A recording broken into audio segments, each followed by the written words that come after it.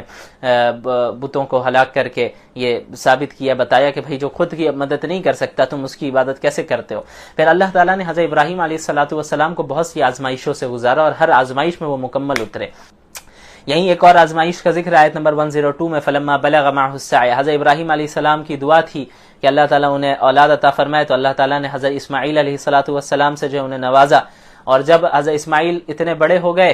کہ اب چل پھر رہے تھے حضرت ابراہیم کے ساتھ، تو اس وقت حضرت ابراہیم کو خواب کے ذریعے اللہ تعالیٰ نے حکم دیا کہ آپ حضرت اسماعیل کو ذبح کریں۔ خواب میں انہوں نے دیکھا کہ حضرت اسماعیل کو ذبح کر رہے ہیں۔ اچھا یہ یاد رکھیے گا کہ انبیاء علیہم السلام کے جو خواب ہوتے ہیں وہ بھی وحی ہوتے ہیں، عام انسانوں کے خواب کی طرح انبیاء کے خواب نہیں ہوتے۔ یعنی ایک عام انسان جو خواب دیکھتا ہے اس کی کئی مختلف چیزیں ہو سکتی ہیں، یعنی اللہ کی طرف سے بھی وہ خواب ہو سکتا ہے، شیطان کی طرف سے بھی وہ خواب ہو سکتا ہے، اور جو انسان دن بھر سوچتا رہتا ہے اس کے نتیجے میں بھی خواب وہ دیکھ سکتا ہے۔ لیکن انبیاء کے جو خواب ہوتے ہیں وہ 100% وحی ہوتے ہیں، ان میں کوئی شبہ یا کسی دوسری چیز کا شائبہ نہیں ہوتا۔ ایسا نہیں ہو سکتا کہ انبیاء کو علیاذ باللہ شیطان نے خواب دکھایا یا جو وہ خود سوچ رہے ہیں انہوں نے بس ایسے ہی دیکھ لیا جس خواب کا کوئی مطلب نہیں۔ انبیاء علیہم السلام کے جتنے خواب ہوتے ہیں وہ وحی ہوتے ہیں، اللہ کی طرف سے ہوتے ہیں۔ تو حضرت ابراہیم نے جب دیکھا کہ بھئی حضرت اسماعیل کو وہ ذبح کر رہے ہیں تو وہ سمجھ گیا کہ اللہ رب العالمین اس طرف اشارہ فرما رہے، تو حضرت اسماعیل سے اپنے بیٹے سے انہوں نے پوچھا کہ میں ایسا دیکھ رہا ہوں۔ تو حضرت اسماعیل بھی آپ یقیناً حضرت ابراہیم کے بیٹے تھے، تو انہوں نے کیا کہا کہ یا ابت افعل ما تؤمر، کہ میرے والد آپ کو جو حکم دیا جا رہا ہے آپ وہ کر لیں، میں صبر کروں گا۔ تو پھر اب آپ اندازہ لگائیں اپنے بیٹے کو ذبح کرنا یہ کوئی معمولی بات نہیں ہے۔ حضرت ابراہیم علیہ السلام حضرت اسماعیل کو لے گئے اور انہوں نے زمین پر لٹایا، اور جو تفصیلی واقعہ ہے پھر ذبح نہیں ہوئے وہ، بلکہ اللہ تعالیٰ نے جنت سے مینڈھا بھیجا اور پھر ان کے حضرت اسماعیل بچ گئے اور مینڈے کو ذبح کیا گیا۔ تو چونکہ اصل حضرت ابراہیم کا امتحان لینا تھا، انسان کو بیٹے کو ذبح کرانا مقصد نہیں تھا، حضرت ابراہیم کا امتحان لینا تھا کہ اور ان کے امتحان کے ذریعے پوری امت کو اور پوری انسانیت کو پیغام دینا تھا کہ حضرت ابراہیم وہ ہے جنہوں نے ہر آزمائش میں جو ہے کامیابی کے ساتھ وہ ڈٹے رہے اور تمام آزمائش میں وہ پورے اترے، اللہ کے لیے انہوں نے سب کچھ قربان کرنے کے لیے وہ تیار ہو گئے۔ بہرحال اس کے بعد آیت نمبر 139 سے حضرت یونس کا ذکر علیہ السلام، حضرت یونس کے متعلق بھی بتایا تھا، انہوں نے اپنی قوم کو دعوت دی، ان کی قوم نے انکار کیا، تو انہوں نے اپنی قوم سے کہا کہ 3 دن کے بعد عذاب آنے والا ہے۔ تو جس دن عذاب آنے والا تھا اس سے 1 رات پہلے ہی حضرت یونس اللہ کے حکم آنے سے پہلے ہی اپنی بستی سے نکل گئے، تو اللہ تعالیٰ نے عتاب نازل کیا اور حضرت یونس علیہ السلام سمندر میں گئے اور پھر وہاں پر ایک مچھلی کے پیٹ میں رہے، پھر تسبیح انہوں نے اس کا تسبیح جاری رکھی اور اللہ تعالیٰ نے پھر ان کی حفاظت فرمائی۔ اس کے بعد آیت 149 میں ہے فاستفتہم لربک البنات ولہم البنون۔ دیکھیں مشرکین جو ہے نا فرشتوں کے متعلق کیا کہتے تھے کہ اللہ کی بیٹیاں علیاذ باللہ، لیکن ان کے گھر میں جب کوئی خود بیٹی پیدا ہو جاتی تو منہ چھپائے پھرتے، ان بیٹیوں کو زندہ دفنا دیتے تھے، یعنی خود کے یہاں بیٹی پیدا ہونے کو عار اور ذلت محسوس کرتے تھے علیاذ باللہ۔ تو اللہ نے فرمایا کہ ایک طرف تو تم بیٹیوں کو عار اور ذلت سمجھتے ہو کہ تمہارے یہاں اگر کوئی بیٹی پیدا ہو جائے اسے تم عار اور ذلت سمجھتے ہو، اور پھر فرشتوں کو بیٹیاں ہی بنا کے اللہ کی طرف منسوب کر رہے ہو، یعنی جو تم نے اپنے لیے پسند نہیں کیا اس چیز کو اللہ کی طرف کیسے منسوب کر سکتے ہو؟ یعنی حقیقت میں تو جینڈر کے اعتبار سے بیٹے اور بیٹی میں فرق نہیں ہے، بلکہ بیٹیوں کے تو پیدا ہونے کے بہت سے فضائل ہیں، لیکن اگر تم اسے برا سمجھتے ہو یہ تو غلط ہے اپنی جگہ پہ، لیکن اس پر یہ جو دوسرا جرم تم نے کیا کہ جو چیز تم نے اپنے لیے غلط سمجھا ہے جس چیز کو، اسی کو اللہ کی طرف منسوب کر دیا کہ فرشتے اللہ کی بیٹیاں ہیں علیاذ باللہ، تو اللہ تو اس چیز سے پاک ہے کہ تم جو کچھ بھی اللہ کے متعلق کہہ رہے ہو۔ وقال اللہ جل وعلا قل یا ایھا الناس انی رسول اللہ الیکم جمیعا، صدق اللہ العظیم۔ ایک ایسا مہینہ ہے جس میں اللہ کے رسول صلی اللہ علیہ وسلم کی ولادت بھی ہوئی، اور آپ صلی اللہ علیہ وسلم نے اسی مہینے میں ہجرت بھی فرمائی،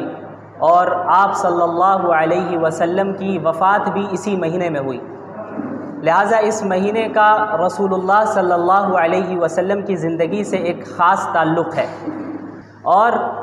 اللہ کے رسول صلی اللہ علیہ وسلم کی شخصیت ایک ایسی شخصیت ہے جن سے مسلمانوں کی جو محبت ہے اور محبت کا جو جذبہ مسلمانوں کے اندر ہے یہ کوئی چھپا ہوا نہیں ہے۔ بلکہ شاید ہی کوئی اللہ کے رسول صلی اللہ علیہ وسلم جیسی شخصیت ہو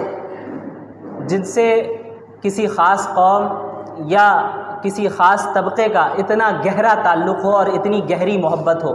جتنا مسلمانوں کو ہے اللہ کے رسول صلی اللہ علیہ وسلم سے۔ تو آپ صلی اللہ علیہ وسلم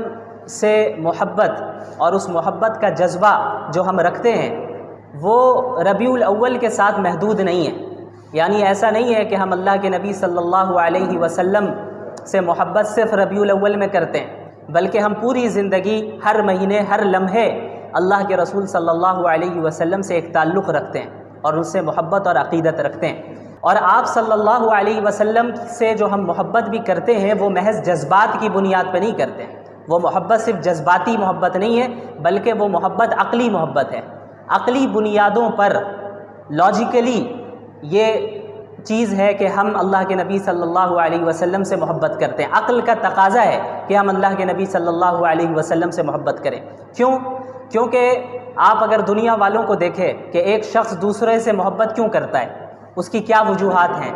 کیا اسباب ہیں، تو بنیادی طور پر 3 ریزنز ہمیں نظر آئیں گی۔ 3 وجوہات ایسی ہیں جن کی بنیاد پر اس دنیا میں کسی دنیا کی دوسرے ہی شخص سے محبت کی جاتی ہے۔ وہ 3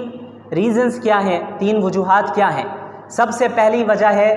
کہ جس سے محبت کی جا رہی ہے اس سے ہم نے محبت اس کے احسان کی بنیاد پہ کیا، کہ کسی شخص نے کسی دوسرے پر احسان کیا ہوا ہے تو جس پر احسان کیا گیا اسے ایک عقیدت ہو گئی، ایک محبت اس شخص سے جس نے اس کے اوپر احسان کیا ہے۔ دوسری وجہ کیا ہوتی ہے کہ ہم کسی کے اخلاق سے اور اس کے کردار سے متاثر ہو کر اس سے محبت کرنے لگتے ہیں، اس کے کیریکٹر سے متاثر ہو کر ہم محبت کرنے لگتے ہیں، یہ دوسری وجہ ہوئی۔ اور تیسری وجہ کیا ہے کہ ہم سامنے والے کی خوبصورتی کو دیکھ کر اس سے محبت کرنے لگتے ہیں۔ یہ 3 بنیادی وجوہات ہیں کہ اس دنیا میں ان وجوہات میں سے کسی ایک وجہ سے یا زیادہ سے زیادہ 2 وجہ سے، بہت کم ایسے سچویشنز ہیں جہاں پر تینوں وجہ پائی جائے اور اس سے انسان محبت کرتا ہے۔ تو اب ہم ان تینوں چیزوں کو رسول اللہ صلی اللہ علیہ وسلم کی زندگی میں دیکھتے ہیں، اور جب ہم اللہ کے نبی صلی اللہ علیہ وسلم کی زندگی کا مطالعہ کرتے ہیں اور ان کی شخصیت کو دیکھتے ہیں اور جانتے ہیں تو ہمیں معلوم چلتا ہے کہ رسول اللہ صلی اللہ علیہ وسلم کی ذات میں یہ تینوں چیزیں بیک وقت موجود ہیں، ایٹ اے ٹائم یہ تینوں ریزنز موجود ہیں اور بدرجہ اتم موجود ہے۔ مثال کے طور پر سب سے پہلی جو ریزن ہم نے بتائی وہ ہے احسان۔ کوئی کسی پر احسان کرے تو ہمیں اس سے محبت ہوتی ہے۔ اب آپ مجھے یہ بتائیں کہ ہم تو کوئی انسان اگر چھوٹا موٹا احسان بھی کرے تو اس سے متاثر ہو کر اس سے محبت کرنے لگتے ہیں، لیکن اللہ کے رسول صلی اللہ علیہ وسلم سے زیادہ بڑا احسان پوری انسانیت پر کس نے کیا؟ کسی نے نہیں۔ پوری انسانیت تاریکی میں، گمراہی میں مبتلا تھی، جہنم کے دہانے پر کھڑی تھی، لیکن اللہ کے رسول صلی اللہ علیہ وسلم کی بعثت ہوتی ہے اور آپ صلی اللہ علیہ وسلم کے ذریعے سے اللہ تعالیٰ نے پوری انسانیت کو راہ دکھائی۔ اگر اللہ کے رسول صلی اللہ علیہ وسلم نہیں آتے تو کیا ہمیں زندگی گزارنے کا طریقہ معلوم ہوتا؟ نہیں معلوم ہوتا۔ اور خصوصاً آپ جب ان واقعات کا مطالعہ کریں جب اللہ رب العالمین نے محمد الرسول اللہ صلی اللہ علیہ وسلم کو بعض ایسے اختیارات دیے کہ اگر آپ کہیں تو آپ کے دشمنوں کو ابھی ہلاک کر دیا جائے، ختم کر دیا جائے۔ طائف کا واقعہ ہم سب جانتے ہیں کہ کس طریقے سے اللہ کے نبی صلی اللہ علیہ وسلم کو طائف میں لہو لہان کیا گیا، ان کے پیچھے اوباشوں کو لگایا گیا، ان پر پتھراؤ کیے گئے اور آپ صلی اللہ علیہ وسلم کے جسم سے خون بہتا رہا، یہاں تک کہ اللہ رب العالمین نے فرشتے کو بھیجا۔ صحیح روایت ہے، صحیح حدیث ہے، جس سے معلوم چلتا ہے کہ اللہ نے یہ اختیار دیا محمد الرسول اللہ صلی اللہ علیہ وسلم کو کہ اگر آپ چاہیں تو طائف والوں کو ابھی ختم کر دیا جائے، ابھی ختم کر دیں۔ تو اللہ کے نبی صلی اللہ علیہ وسلم نے فرمایا کہ نہیں، مجھے امید ہے کہ ان کی نسل سے ایسے افراد آئیں گے جو اللہ ماننے والے ہوں، اللہ کو ماننے والے ہوں گے۔ مسلمانوں کا کیا حال ہے؟ مسلمانوں کے متعلق اللہ کے نبی صلی اللہ علیہ وسلم نے پوری امت کے لیے، یعنی قیامت تک جتنے مسلمان آنے والے ہیں، صرف صحابہ نہیں، صحابہ کے لیے بھی، میرے لیے بھی اور آپ کے لیے بھی اپنے راتوں میں دعائیں کیا کرتے تھے۔ حضرت عائشہ رضی اللہ عنہا کا واقعہ معروف ہے کہ ایک مرتبہ اللہ کے نبی صلی اللہ علیہ وسلم نے ان کے لیے دعا فرمائی کہ یا اللہ حضرت عائشہ کے اگلے پچھلے تمام گناہوں کو معاف فرما دے۔ تو اس دعا سے اتنی زیادہ حضرت عائشہ خوش ہوئی کہ ہنستے ہنستے سر بھی جھکا دیا انہوں نے کہ اللہ کے نبی دعا فرما رہے ہیں میرے لیے، اور وہ بھی ایسی دعا کہ اگلے پچھلے تمام گناہوں کو معاف فرما دیں، کتنی بڑی بات ہے۔ تو اللہ کے نبی صلی اللہ علیہ وسلم نے فرمایا کہ عائشہ تمہیں اس دعا سے خوشی ہوئی؟ ظاہر ہے خوشی ہوئی۔ تو اللہ کے نبی صلی اللہ علیہ وسلم نے فرمایا کہ خدا کی قسم یہ وہ دعا ہے جو میں اپنی پوری امت کے لیے ہر وقت مانگتا ہوں۔